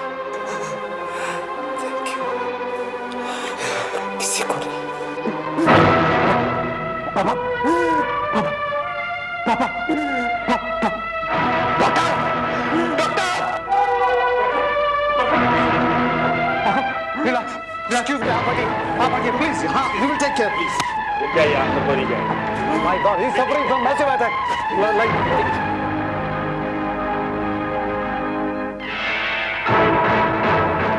विजय, विजय, अरे क्या हुआ? विजय क्या कहा तेरे पापा ने? रो क्यों रहा है विजय? विजय तो कुछ बोलता क्यों नहीं? क्या कहा तेरे पापा ने? इससे पहले वो कुछ बोलते उनको दूसरा अटैक आ गया। रो मत विजय, उन्हें कुछ नहीं होगा। तो रो मत, बहुत स्ट्रांग है वो, उन्हें कुछ नहीं हो सकता। जब मेरा विश्वास है उन्हें कुछ नहीं हो सकता, कुछ नहीं होगा उन्हें, कुछ नहीं होगा उन्हें, कुछ नहीं होगा, कुछ नहीं होगा। माँ उन्हें कुछ नहीं होगा माँ। रो मत विजय, विजय रो मत, कुछ नहीं, अमर उन्हें कुछ नहीं होगा ना। कुछ नहीं होगा। माँ मेरी तो कुछ समझ में नहीं आ रहा है। पापा को हॉस्पिटल में एडमिट हुए पूरे 24 घंटे हो चुके, कोई खबर भी तो नहीं आई है। क्या मैं हॉस्पिटल जा सकती हूँ? नहीं बेटी, शुभ और मंगल कार्य करने के बाद आदमी मंदिर जाता है, हॉस्पिटल नहीं। इसीलिए कल्याणी बहन जी ने मना किया है।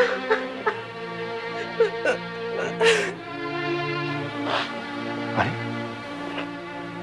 तो ममता को समझाने आई हो। अगर तुम ही और होगी तो उसे कैसे चुप कराओगी? उसे चुप कराओ। चाची, चाची, देखिए चाची, अगर आप वापस रोएंगी ना तो मैं भी रोना शुरू कर दूंगी। कहाँ रो रही हूँ मैं? मुझे तो ये समझ नहीं आ रहा है कि आप लोग सुबह से क्यों रो रहे हैं। नाना जी, आपसे मैं एक बात पूछूं? हाँ हाँ पूछो बेटी। शादी के वक्त तो सब हंसते हैं, नाचते गाते हैं, शादी के वक्त तो कोई भी नहीं रोता है, फिर यहाँ पर सब लोग क्यों रो रहे हैं? कोई मुझसे बात ही नहीं कर रहा है। कोई मुझे बताएगा कि सब लोग कहाँ गए हैं? सब लोग जल्दी आ जाएंगे, आप परेशान मत हो। चाची को रोते हुए देखकर मैं परेशान क्यों ना हूँ नानी माँ। जब स्कूल गई थी सुबह तो भी घर पे कोई नहीं था, और जब लौट कर आई तो भी घर पे कोई नहीं था। अच्छा ये बताओ, तुमने अपना होमवर्क पूरा किया या नहीं? नहीं, आज मैं अपना होमवर्क नहीं करूंगी। क्यों? क्योंकि कल संडे है, मैं कल ही अपना होमवर्क कर लूंगी। अच्छा नाना जी, आप ही मुझे बताइए ना कि दादी माँ और बड़े पापा कब आएंगे और वो अभी तक क्यों नहीं आए हैं? बेटी वो जल्दी ही लौट आएंगे। ममता, इसे ले जाकर खाना खिला दो, सुला दो। जी।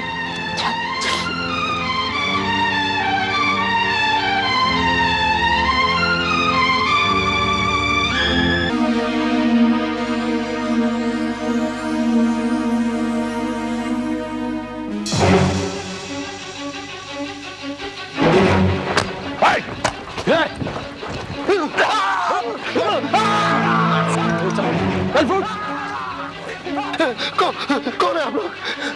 तू हमें नहीं जानता श्रीवास्तव, लेकिन हम तुझे बहुत अच्छी तरह से जानते हैं। मेरे पास जो कुछ है सब लोग ले लीजिए। आप लोग क्या हमको लूटने वाला है?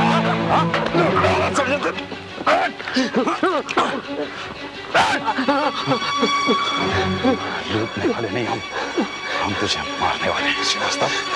लेकिन क्यों? मैंने अपना क्या बिगाड़ा है? मैं मरना नहीं चाहता। मेरे दो छोटे छोटे बच्चे मासूम हैं, अनाथ हो जाएंगे। मुझे मत मारिए, मुझे जाने दीजिए। श्रीवास्तव, अभी तक तो मैं तुझसे तमीज से बात कर रहा हूँ। अगर तूने मेरी बात नहीं मानी तो मेरी पिस्तौल तुझसे बात करेगी, समझे? मुझे मत मारिए, मुझे जाने दीजिए, मुझे जाने दीजिए। ठीक है श्रीवास्तव, लगा अपनी बीवी को, बोल उसे कि दफ्तर के काम से 2-4 दिनों के लिए बाहर जा रहा है। बोलो।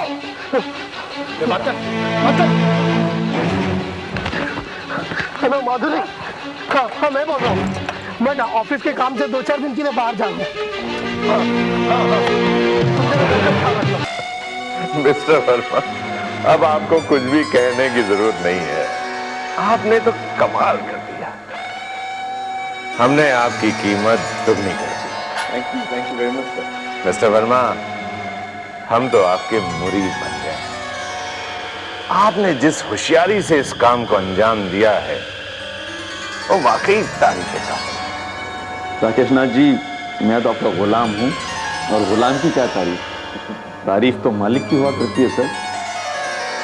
मिस्टर वर्मा, ये बलराज चौधरी बड़ा ही कच्चा खिलाड़ी निकला। मैंने तो सोचा था कि शतरंज के खेल में अब मेरी चाल चलने का मौका आया, पर वो तो पहले ही दांव में चित हो गया। सर आपका दाव भी कुछ ऐसा था सर, और आप जानते होंगे कि इस दाव को कुश्ती की भाषा में धोबी पछाड़ कहते हैं। धोबी पछाड़? तुमने सही कहा, इस दाव का ना धोबी पछाड़ ही होना चाहिए। मिस्टर वर्मा, आज 8 साल से मेरे कलेजे में जो आग धधक रही थी, आज जाकर मेरे कलेजे को सुकून मिला। सर इसका मतलब आपकी और बलराज चौधरी की दुश्मनी बहुत पुरानी है? हाँ मिस्टर वर्मा, ये दुश्मनी बहुत पुरानी है। आज से 9 साल पहले एयरपोर्ट अथॉरिटी ने बैंगलोर एयरपोर्ट को डेवलप करने के लिए एक टेंडर निकाला था। वर्मा, मैंने सबसे कम दाम में वो टेंडर भरा था। जब मैं कॉन्ट्रैक्ट साइन करने के लिए एयरपोर्ट अथॉरिटी के ऑफिस पहुंचा। मिस्टर राकेश नाथ इनामदार। मिस्टर राकेश नाथ इनामदार। खत्री साहब, ये नाम कहीं सुना हुआ लगता है। हाँ, कहीं ये वो आदमी तो नहीं है कि जिसने पंजाब में सतलज नदी पर रेलवे ब्रिज बांधा था, जिसके गिरने के बाद काफी लोगों की जाने गई थी? हाँ मिस्टर चौधरी, ये वही राकेश नाथ है। उन्होंने इस वक्त सरकार को भरोसा दिलाया है कि उनके काम में इस वक्त कोई शिकायत नहीं होगी। भरोसा तो राकेश नाथ ने पहले भी दिलाया होगा। मेरी तो समझ में नहीं आ रहा कि ऐसे ब्लैक लिस्टेड आदमी को सरकार काम देती क्यों है? ये सरकार की मजबूरी है बलराज साहब। टेंडर में सबसे कम रकम का प्रपोजल राकेश नाथ जी की कंपनी का ही है। पैसा बचाने के लिए इंसानी जिंदगी का सौदा तो नहीं किया जा सकता। देखिए खत्री साहब, आप मेरे सीनियर हैं, मेरे दोस्त हैं।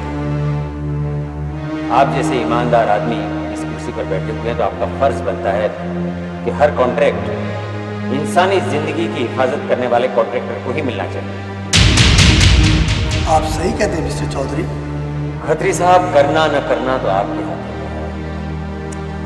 लेकिन एक दोस्त के नाते मैं आपको मशवरा जरूर दूंगा कि आपको कोई भी फैसला अपने देश और नागरिकों की हिफाजत के बारे में सोचकर ही करना चाहिए। आपने सही वक्त पर सही बात कही। एयरपोर्ट अथॉरिटी बेंगलोर के एयरपोर्ट के कॉन्ट्रैक्ट के बारे में जरूर सोचेगी और मेरे ख्याल से ये कॉन्ट्रैक्ट राकेश नाथ को नहीं मिलना चाहिए। और चीफ ऑफिसर खत्री ने मेरी कंपनी को 5 साल के लिए ब्लैक लिस्टेड कर दिया। और वर्मा, ये सब कुछ इस बलराज चौधरी की वजह से हुआ। बलराज चौधरी की वजह से। सर, फिर भी आपने अपनी बेटी की शादी बलराज चौधरी के बेटे अजय चौधरी से करवा दी? कराई नहीं मिस्टर वर्मा, वो फैसला मेरे लिए मजबूरी बन गया था। कल्पना मेरी कमजोरी है। जब मेरी बेटी ने बलराज चौधरी के बेटे अजय से अपनी शादी करने का प्रपोजल दिया तो मैंने साफ इनकार कर दिया। पर वर्मा, बच्चों की जिद के आगे झुकना ही पड़ता है। पर सच तो यह है कि इस झुकने के पीछे मेरी अपनी सोच थी। राकेश नाथ जी, कैसी सोच? मैंने सोचा कि बलराज चौधरी की वजह से मुझे करोड़ों रुपए का नुकसान होगा, पर मैं अपनी बेटी के मार्फत बलराज चौधरी के बेटे अजय को अपना घर जमाई बनाऊंगा और उसे नीचा दिखाऊंगा। मुझे इजाजत दीजिए सर। डिसूजा, सर, वर्मा जी को बाहर तक सी ऑफ कर दिया। Thank you. ओके। आइए मिस्टर वर्मा।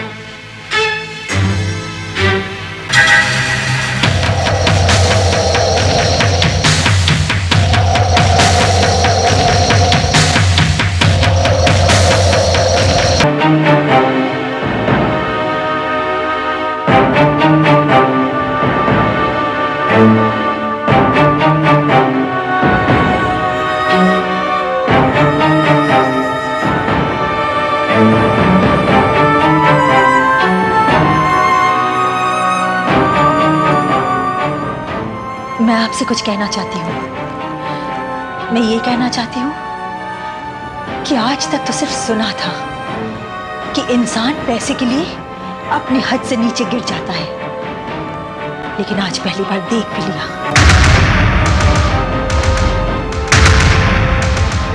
किस बारे में बात कर रही हो? बलराज जी के बारे में बात कर रही हूँ। अच्छा, कम से कम तुम्हारी समझ में तो आ गया है कि हमारी और बलराज की नफरत की वजह क्या है। जिस वजह को आप तूल दे रहे हैं वो मुझे बेवजह लगती है। मतलब तो आप भी जानते हैं। जिस बच्ची को आपने पलकों के पालने पर पाला है, उसकी खुशियों के लिए 35 करोड़ क्या 35,000 करोड़ भी सड़क के धूल के बटोर हैं। भूल जाइए इस नफरत को, इस दुश्मनी को खत्म कर दीजिए। बलराज की गिरफ्तारी ने मेरे सीने में सुलगते हुए ज्वालामुखी को बहुत ठंडक पहुंचाई, पर अब तो दुश्मनी खुद ब खुद खत्म हो जाएगी। जब दुश्मनी नहीं रहेगा तो दुश्मनी किस काम की? नहीं नहीं, ऐसा मत कहिए। हमें तो भगवान से दुआ करनी चाहिए कि बलराज भाई को जल्द से जल्द ठीक कर दे। दुआ बलराज चौधरी के लिए, जिसने मुझे हमेशा नीचा दिखाने की कोशिश की है? इम्पॉसिबल। देखिए, ये सब बातें भूलकर हमें बलराज भाई को देखने हॉस्पिटल जाना चाहिए। आप संजय की शादी में नहीं गए, मैंने कुछ नहीं कहा आपसे। इंसान एक बार खुशी में शामिल ना हो, लेकिन दुख में उसे जाना ही चाहिए। सुख और दुख जिंदगी के दो पहलू होते हैं। अगर मैं सुख में नहीं गया तो दुख में भी नहीं जाऊंगा। अब मैं किस तरह से समझाऊं आपको? मुझे समझाने की जरूरत भी नहीं। अब तुमने एक बार भी बलराज चौधरी को देखने की बात कही तो मुझसे बुरा कोई नहीं होगा, समझी तुम?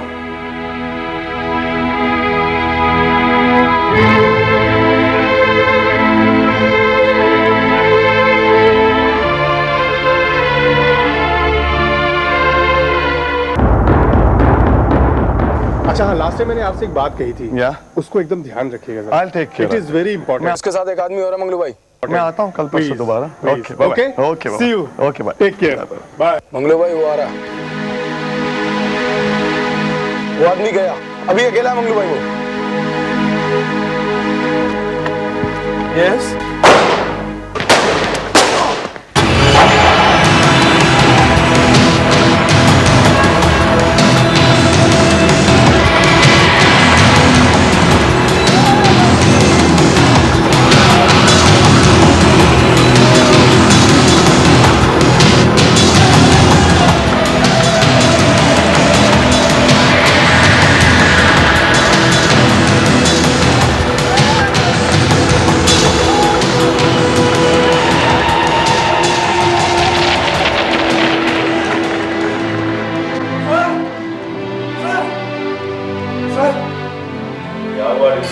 गजब हो गया सर। क्या गजब हो गया? सर, अपने बंगले के सामने मिस्टर वर्मा का कत्ल हो गया। बस कर रहे हो तुम? सर, मैं सच कह रहा हूँ। कुछ लोग कार में बैठ कर आए और मिस्टर वर्मा को गोली मारकर चले गए। ये सब तुमने अपनी आंखों से देखा? यस सर, ये सब मैंने अपनी आंखों से देखा है। इसका मतलब ये हुआ कि तुम पुलिस में गवाही भी दी कि तुमने उन लोगों को पहचान लिया है। मतलब सर, मैं समझा नहीं। मतलब ये कि वर्मा तुम्हारा क्या लगता था?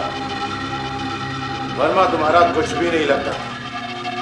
ना ही तुम वर्मा को जानते हो, ना ही मैं वर्मा को जानता हूं। ये महज एक इत्तेफाक है। ये एक अजनबी आदमी का खून हमारे घर के बाहर, और जिस वक्त खून हुआ उस वक्त तुम सो रहे थे। Right sir, right. अब खड़े क्या, जाकर सो जाओ। Okay sir, good night.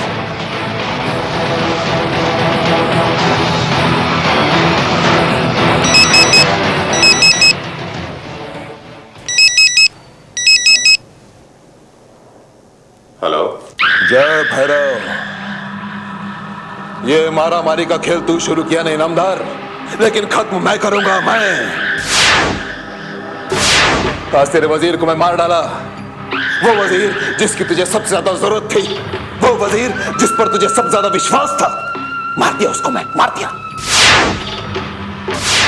Bhairav की सौगंध, अब तेरी बारी है, बच के रहना, क्योंकि डाबला तेरे को छोड़ेगा नहीं, नहीं छोड़ेगा तुझे। जुबान संभाल कर बात कर। तू जानता है तू किससे बात कर रहा है? तेरे जैसे 10 गुंडों को मैं अपनी जेब में लेकर, समझा तो? क्या बोला तू? क्या बोला तू इनामदार? अगर ये डाबला तेरे जेब में आ गया ना, तो तेरी पतलून तेरे कमर से नीचे खिसक जाएगी। पतलून संभाल, और मेरी बात ध्यान से सुन। तेरी वजह से मेरा 3 करोड़ का नुकसान हुआ है। यह पैसा मुझे 1 महीने के अंदर मेरे घर तक पहुंच जाना चाहिए, नहीं तो मैं तुझे भी तेरे वजीर के पास पहुंचा दूंगा। जय भैरव।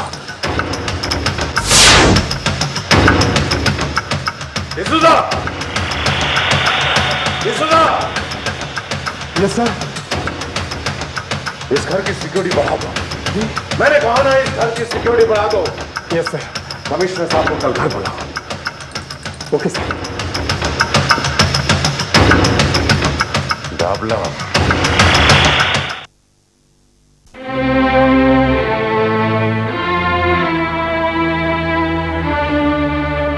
दीदी, ममता इस वक्त घर में अकेली है।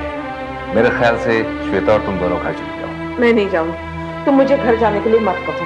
लेकिन माँ, किसी न किसी को तो जाना ही पड़ेगा। तो संजय को भेजो ना। देखो दीदी, इस वक्त घर में किसी बड़े बुजुर्ग का होना जरूरी है। प्लीज आप चले जाइए। लेकिन थोड़ी देर तो रुकते तो मुझे।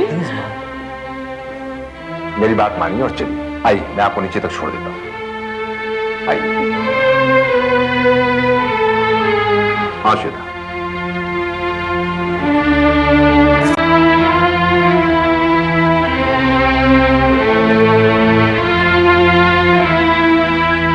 माँ कब आएगी? माँ कब आएगी? बोलो ना सत्तू चाचा, माँ कब आएगी? आएगी बेटे, आएगी, बहुत जल्दी आ जाएगी। रोते नहीं, आ जाएगी माँ। चलो, रात बहुत हो गई, अपने अपने कमरे में जाके सो जाओ। कल माँ आ जाएगी। हाँ, जाओ सो जाओ। Good night. सब लोग प्रार्थना करके सोना बेटा। जाओ, जन्म काका, इन्हें अपने अपने कमरों तक छोड़ाइए प्लीज।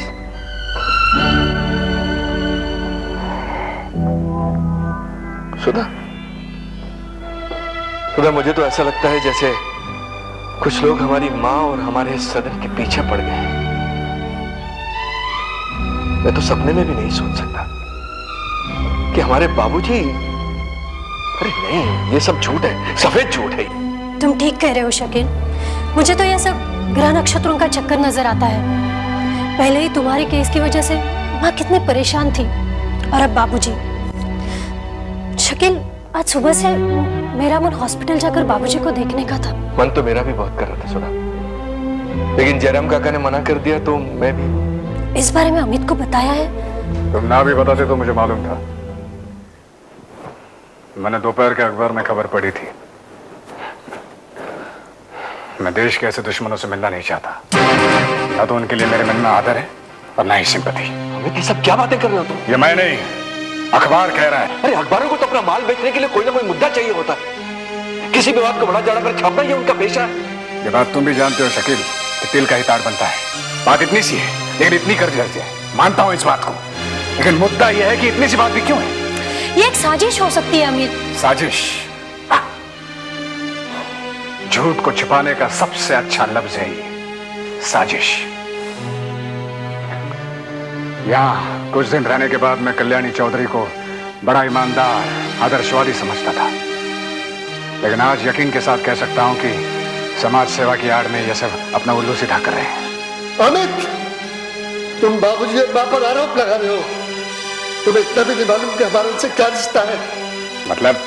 मतलब ये कि हम भी तुम्हारी तरह कभी लावारिस सड़कों पर पड़े हुए थे। मां उठाकर हमें यहां लेकर आई, इस सदन में सहारा दिया, अपने बच्चों से ज्यादा प्यार दिया। वो औरत नहीं, देवी है, देवी। और इन सब के पीछे अगर उसका कोई स्वार्थ होता ना, तो कम से कम वो तुम्हें यहां तो नहीं रखती। और वैसे भी अमित, दुनिया में रोज सैकड़ों लोग मर जाते हैं, किसी को कोई फर्क नहीं पड़ता, लेकिन इस मां को फर्क पड़ता है। अपने बच्चों के लिए उसका मन पसीजता है, दिल कचोटता है। इसलिए उस देवी के बारे में एक लफ्ज भी उल्टा कहने से पहले 4 बार सोच लिया करो।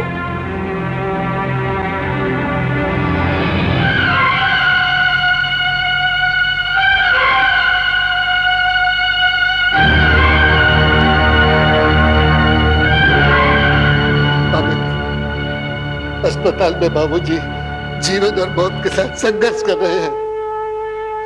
हमारा फर्ज है इस वक्त कि उनके लिए हम सब मिलकर दुआ करें, दुआ करें।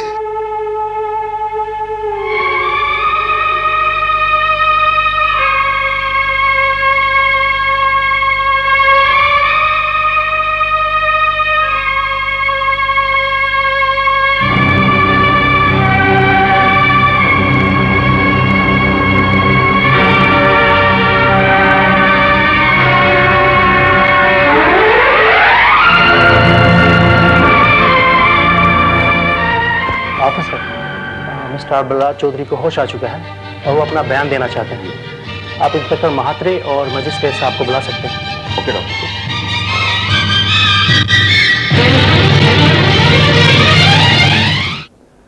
मैं आप ही का इंतजार कर रहा था।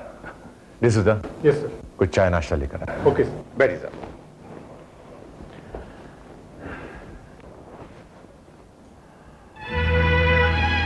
क्या बात है राकेश नाथ जी? डिसूजा ने मुझे अर्जेंटली फोन करके यहां बुलाया और देख रहा हूं कि आप भी काफी परेशान हैं।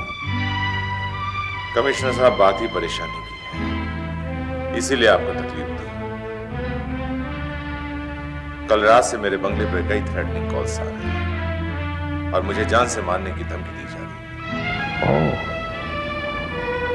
तो let me give you a piece of information. कल रात आपके बंगले के बाहर एक आदमी का कत्ल हो गया है। कत्ल हो गया?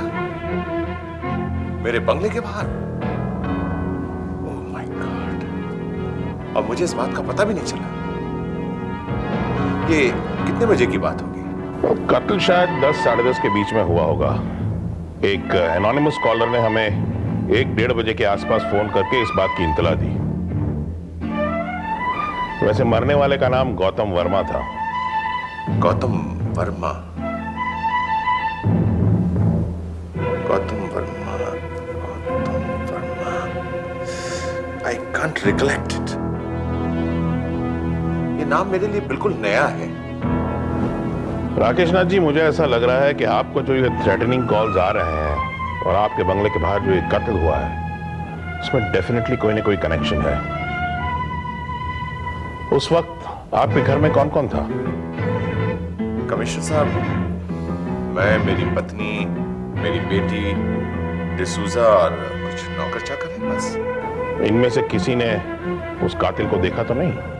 अगर किसी ने देखा होता तो ये बात सबसे पहले मुझे पता चलती। और आप तो जानते हैं कमिश्नर साहब कि हम लोग अर्ली राइजर हैं, रात जल्दी सो जाते हैं। करीब 9-9:30 बजे हम सब सो गए थे। मैं इसीलिए कह रहा था क्योंकि ऐसा हो सकता है कि आपके घर के किसी मेंबर ने शायद उन कातिलों को देख लिया हो और इसीलिए वो डराने धमकाने के लिए आपको थ्रेटनिंग कॉल्स कर रहे हैं। खैर कोई बात नहीं, आपकी सिक्योरिटी का इंतजाम मैं डेफिनेटली ऑफिस जाते ही कर दूंगा। लेकिन आप जहां जहां जाएंगे पुलिस आपके साथ घूमेगी। बहुत बहुत शुक्रिया कमिश्नर साहब, आपने तो बिना कहे ही मेरी मुसीबत दूर कर दी। राकेश नाथ जी, इसमें शुक्रिया की क्या बात है भाई, पुलिस के नाते हमारा फर्ज बनता है। वैसे भी हम तो दोस्त हैं ना। कमिश्नर साहब, आज सवेरे के पेपर की हेडलाइन में एक न्यूज छपी थी कि चौधरी इंटरप्राइजेस के मालिक बलराज चौधरी को पुलिस ने गिरफ्तार कर लिया। हाँ राकेश नाथ जी, बलराज चौधरी पिछले लंबे समय से कानून की आंखों में धूल झोंक रहे थे। पुलिस को उन पर पहले ही शक था और जैसे ही इंस्पेक्टर महात्रे ने मुझे खबर दी, मैंने क्राइम ब्रांच को उनके पीछे लगा दिया। पर अब क्या होगा बलराज चौधरी का? इनामदार साहब, पुलिस को जो सबूत मिले हैं वो बलराज चौधरी को कानून की गिरफ्त में लेने के लिए काफी हैं। लेकिन मुझे अफसोस इस बात का है कि बलराज चौधरी आपके समधी हैं। पर मुझे कतई अफसोस नहीं। मैंने अपनी बेटी कल्पना की शादी बलराज के बेटे अजय से जरूर की है, पर मेरी बेटी वहां नहीं, कई सालों से मेरे साथ रह रही है। पापा वो मैं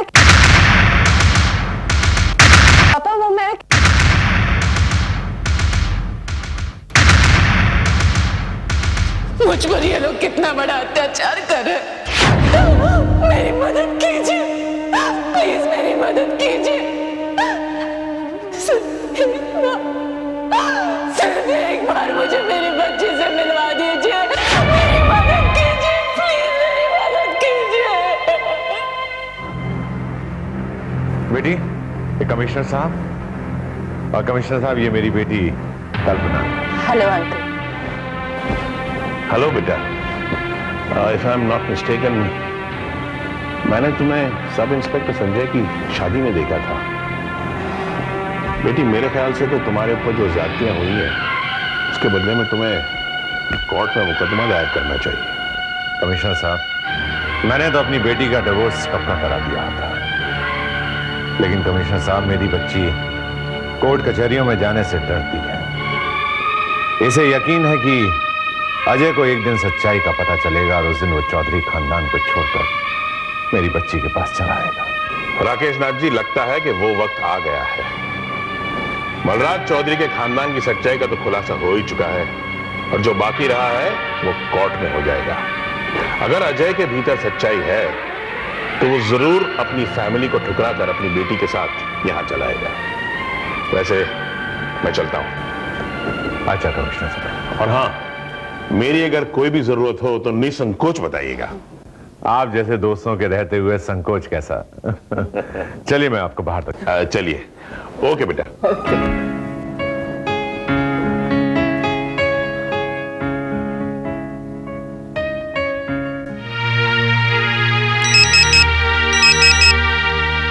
हेलो। भैरव,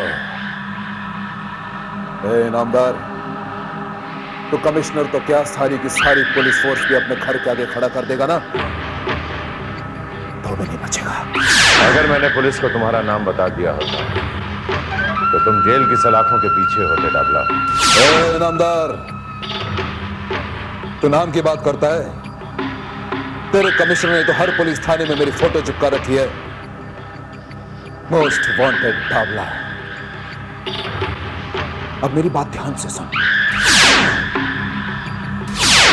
अब तेरी जिंदगी के 29 दिन बाकी है। अगर तू जिंदा रहना चाहता है तो मेरे नुकसान के 3 करोड़ रुपए घर भिजवा दे, वरना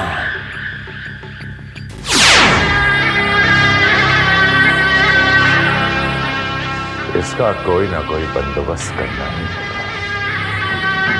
बहुत जुबान चलने लगी है इसकी।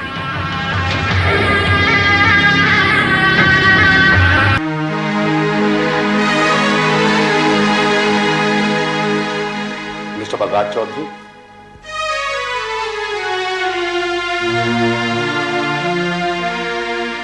Mister Chaudhary,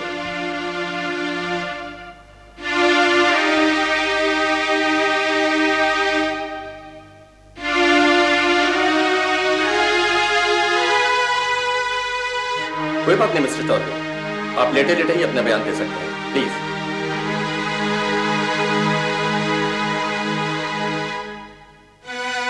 nurse please.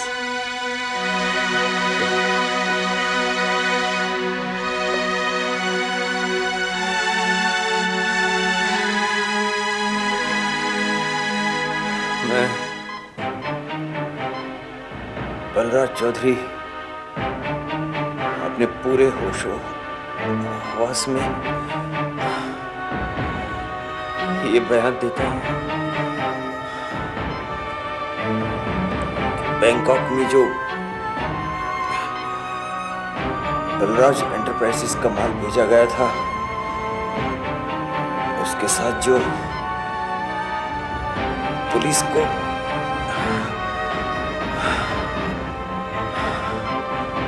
गैर कानूनी माल मिला है, उसका पूरा जिम्मेदार मैं हूं।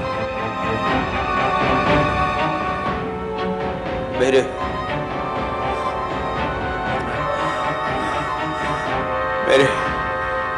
ऑफिस या मेरे परिवार के किसी भी सदस्य को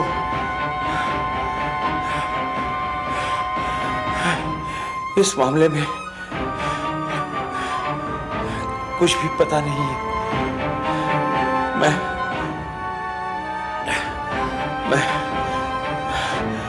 अपना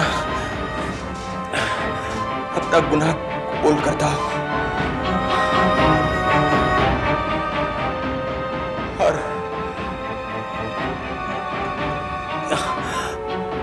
मेरे इस गुनाह के लिए कानून मुझे जो कुछ भी सजा दे मुझे मंजूर है।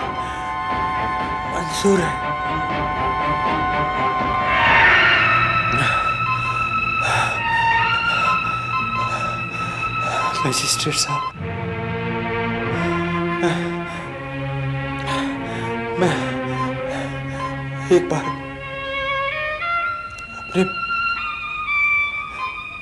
अपने परिवार से मिलना चाहता हूँ, प्लीज। हाँ क्यों नहीं, श्योर। ऑफिसर, आप इनके परिवार वालों से इनकी मुलाकात करवा दीजिए। ओके? ओके।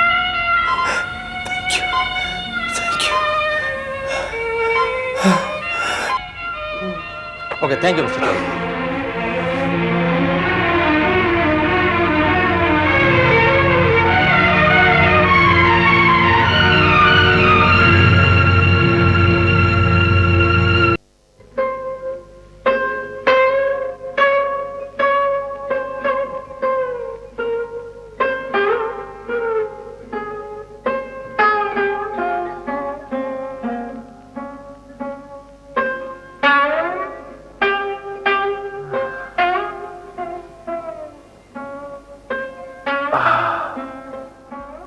पापा,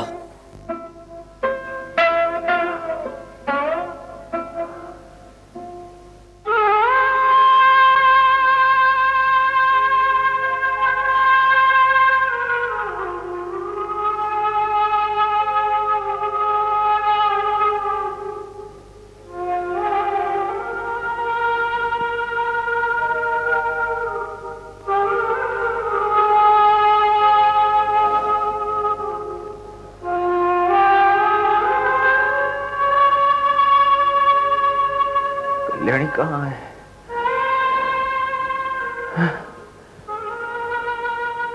कल्याणी नहीं आई तुम्हारे साथ? कहाँ है वो?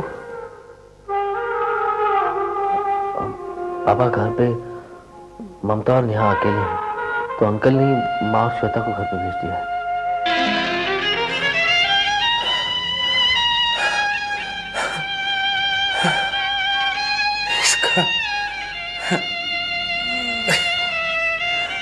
इसका मतलब ये हुआ कि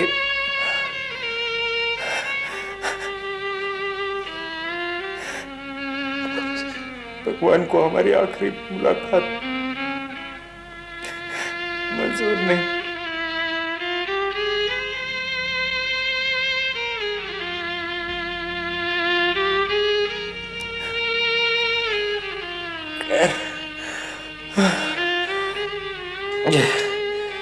जैसी ईश्वर इच्छा। जीजू, हमने घर फोन कर दिया है, ईदी कुछ देर में आने ही वाली है।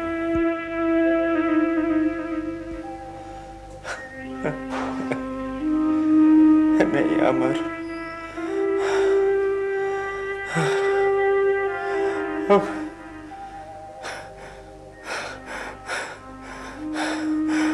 कल्याणी से मुलाकात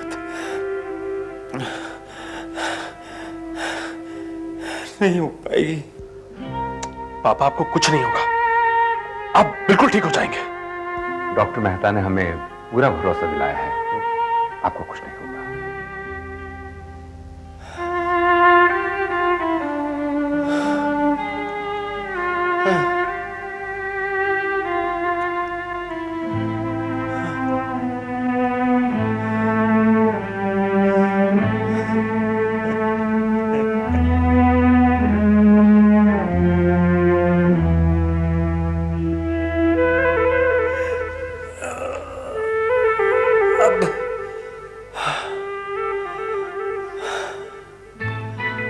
अब मैं नहीं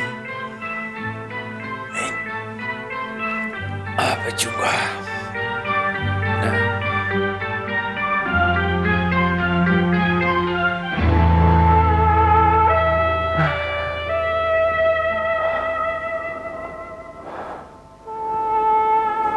मैं यहाँ हूँ।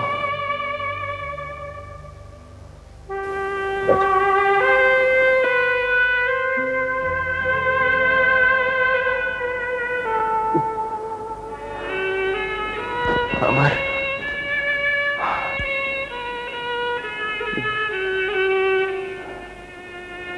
मेरे जाने का वक्त आ गया है।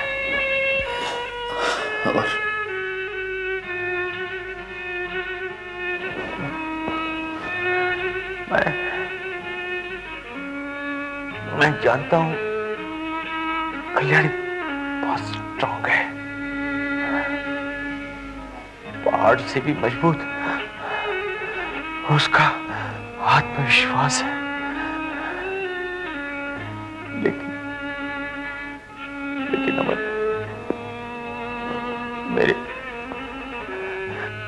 मेरे जाने के बाद वो टूट जाएगी। जीजू, मुझे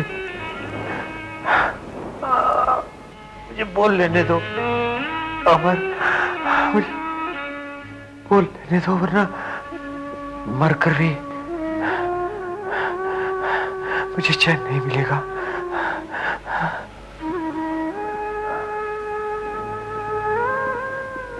बच्चों,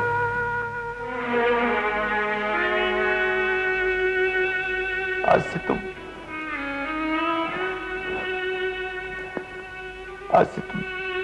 चार नहीं, एक हो, एक, और हमेशा एक बन के रहना।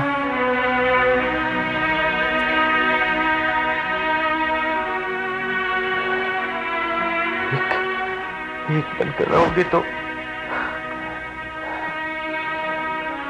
तुम्हारी मां के आदर्श घर संसार पर कोई भी बुरी नजर नहीं लगा पाएगा। अगर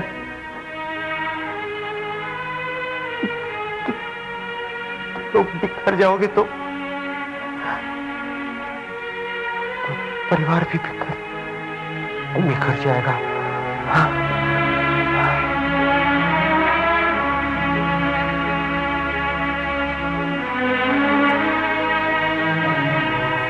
अमर,